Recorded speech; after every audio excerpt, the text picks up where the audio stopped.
നമ്മളൊക്കെ ഈ വിവരം അറിഞ്ഞത് ഇന്ന് രാവിലെയാണ്.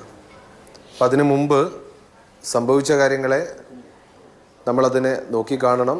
അതൊരു വീഴ്ചയാണ് എന്ന് നമ്മൾക്ക് തിരിച്ചറിയണം. എങ്ങനെയോ അത് പുറത്തറിയാൻ വൈകി എന്നാണ് നമ്മൾ മനസ്സിലാക്കുന്നത്. പക്ഷേ അറിഞ്ഞ മാത്രയിൽ തന്നെ കേരള ഗവൺമെൻറ് മാത്രമല്ല, കേരളത്തിലെ എല്ലാ ആളുകളും, കർണാടക സർക്കാരുമായി ബന്ധമുള്ള മുഴുവൻ ആളുകളും ഒരേ മനസ്സോടുകൂടി അതിനെ വേണ്ട രീതിയിൽ പ്രവർത്തിച്ചിട്ടുണ്ട്. അതിൻ്റെ റിസൾട്ട് ഉണ്ടായിട്ടുണ്ട്. നമ്മളൊക്കെ വളരെ പ്രതീക്ഷയോടുകൂടി നമ്മൾ കാത്തിരിക്കുകയാണ്. അർജുൻ പ്രയാസം കൂടാതെ തിരിച്ചു വരും എന്ന ഒരു നല്ല വാർത്തയ്ക്ക് വേണ്ടി നമ്മൾ കാത്തിരിക്കുകയാണ്. എന്നാൽ സ്വാഭാവികമായുണ്ടായ നേരത്തെയുള്ള വീഴ്ചകളെ നമ്മളത് കാണണം, അത് തിരിച്ചറിയണം. അതെന്തുകൊണ്ട് സംഭവിച്ചു എന്നുള്ള അന്വേഷണം നമ്മൾ നടത്തുകയും വേണം. പക്ഷേ ദുഷ്കരമായൊരു സാഹചര്യം, നമ്മളിപ്പോൾ നേരത്തെയൊക്കെ പറഞ്ഞ കാര്യങ്ങളിൽ പ്രകൃതിയോട് നമ്മൾക്ക് മല്ലിട്ട് നിൽക്കാൻ കഴിയാത്ത ഒരു സാഹചര്യം അവിടെയുണ്ട്.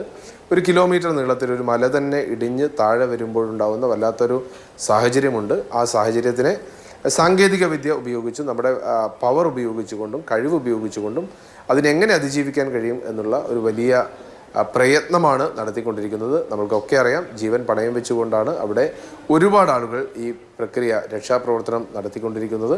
ആ നല്ല വാർത്തയ്ക്ക് വേണ്ടി നമ്മൾക്ക് കാത്തിരിക്കാം. ഈ സമയത്ത് നമ്മൾക്ക് ഒറ്റക്കെട്ടായിക്കൊണ്ട് മറ്റെല്ലാത്തിനുമുപരി നമ്മുടെ ഒരു സഹോദരനെ രക്ഷിക്കാനുള്ള നടപടികളിലേക്ക്, അതിന് ആവശ്യമായ നമ്മളെക്കൊണ്ട് കഴിയുന്ന രീതിയിലുള്ള സഹായം ചെയ്യുന്ന ഒരു നടപടിയിലേക്ക് നമുക്ക് പോവാം. എല്ലാവരും കേരള രജിസ്ട്രേഷൻ വാഹനമല്ലാത്തത് കൊണ്ടാണ് നമുക്ക് ഈ വിവരം ലഭിക്കുന്നതിന് കുറച്ച് താമസം നേരിടേണ്ടി വന്നത് എന്നുള്ളതാണ് നേരത്തെ minister K B Ganesh Kumar നമ്മളോട് പറയുന്നത്. അപ്പോൾ അവിടെ ഇടപെടാൻ കഴിയുമായിരുന്നത് കർണാടക സർക്കാരിനാണ്. എന്തുകൊണ്ടാണ് സ്വന്തം സംസ്ഥാനത്ത് ഇത്രയും വലിയ ദുരന്തമുണ്ടായി, ഇത്രയും അധികം ആളുകൾക്ക് ജീവൻ ബലി കൊടുക്കേണ്ടി വന്നു, അവിടെ ഒരു ഇടപെടൽ ഉണ്ടാകാതെ പോയത് ആദ്യഘട്ടത്തിൽ കാര്യക്ഷമമായി? അതിന് സർക്കാർ നൽകുന്ന വിശദീകരണം എന്തെങ്കിലും ഉണ്ടോ? അല്ല, നിലവിൽ ഒന്നും വന്നിട്ടില്ല. അവർ പറയുന്നത് അവരുടെ ശ്രദ്ധയിൽപ്പെട്ട ഉടനെ അതിനാവശ്യമായ നടപടികളിലേക്ക് വളരെ ഫാസ്റ്റ് ആയിക്കൊണ്ട് അവിടെയുള്ള സകല ഭരണ സംവിധാനങ്ങളെയും, ദുരന്ത നിവാരണ അതോറിറ്റി ഉൾപ്പെടെയുള്ള ജില്ലാ കലക്ടർമാർ ഉൾപ്പെടെയുള്ള ആളുകളെയൊക്കെ വെച്ചുകൊണ്ട് എല്ലാ നേവിയുടെ സഹായം വേണ്ടിയെടുത്ത് നേവിയുടെ സഹായം തുടങ്ങിയ എല്ലാ സഹായങ്ങളും വളരെ പെട്ടെന്ന് എത്തിക്കാനും കോർഡിനേറ്റ് ചെയ്യാനും അവർക്ക് സാധിച്ചിട്ടുണ്ട് എന്ന വിവരമാണ് നമുക്ക് അവിടെ നിന്ന് കിട്ടുന്നത്. ആ വിവരം അവർ അറിഞ്ഞ മാത്രയിൽ തന്നെ ഒരു സെക്കൻഡ് പോലും വേസ്റ്റ് ചെയ്യാതെ, പാഴാക്കാതെ അവർ രംഗത്തുണ്ട് എന്നുള്ളതാണ്. പിന്നെ നേരത്തെ പറഞ്ഞതുപോലെ ഈ 3 ദിവസത്തെ ഗ്യാപ്പ് അതെങ്ങനെ സംഭവിച്ചു എന്നുള്ളത് തീർച്ചയായിട്ടും അന്വേഷിക്കേണ്ടതാണ്. ഒരു ഉദ്യോഗസ്ഥ സംവിധാനത്തിൽ അതൊരു സർക്കാരിന് അറിയാതെ പോകാൻ വഴിയില്ല. കാരണം ഇന്ന് നോക്കൂ, അതായത് അർജുന്റെ വീട്ടുകാർ, അർജുന്റെ വേണ്ടപ്പെട്ടവർ, അവർ മാധ്യമങ്ങളൊക്കെ വിളിക്കുന്ന സമയത്ത് ഏതിലൂടെയാണ്, ഏത് മാർഗത്തിലൂടെയാണ് എങ്കിലും ഈ വിവരം പുറത്തറിയണം, സംസ്ഥാനങ്ങൾ തമ്മിലുള്ള ആശയവിനിമയവും സമ്മർദ്ദവും ഉണ്ടാകണം എന്നതടക്കം കരഞ്ഞുകൊണ്ട് പറയുകയാണ്.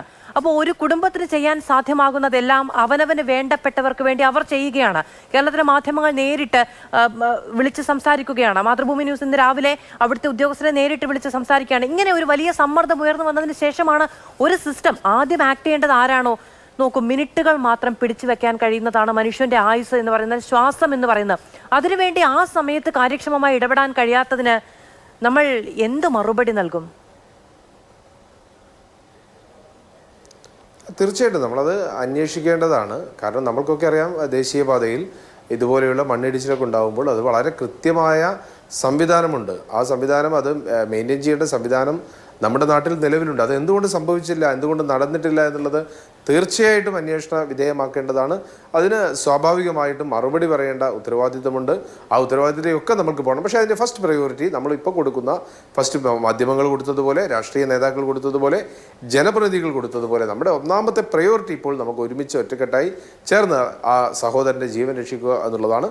രണ്ടാമത്, ഇനി ആവർത്തിക്കാതിരിക്കാനുള്ള നടപടി, എന്തുകൊണ്ടത് സംഭവിച്ചു എന്നുള്ള അന്വേഷണം, ഇതൊക്കെ നമ്മൾ നടത്തിയേ മതിയാവും. അത് ഏത് സ്റ്റേറ്റ് എന്നോ ഏത് സ്ഥലം എന്നുള്ളതിനൊന്നും അതിന് പ്രസക്തിയില്ല. ഞാൻ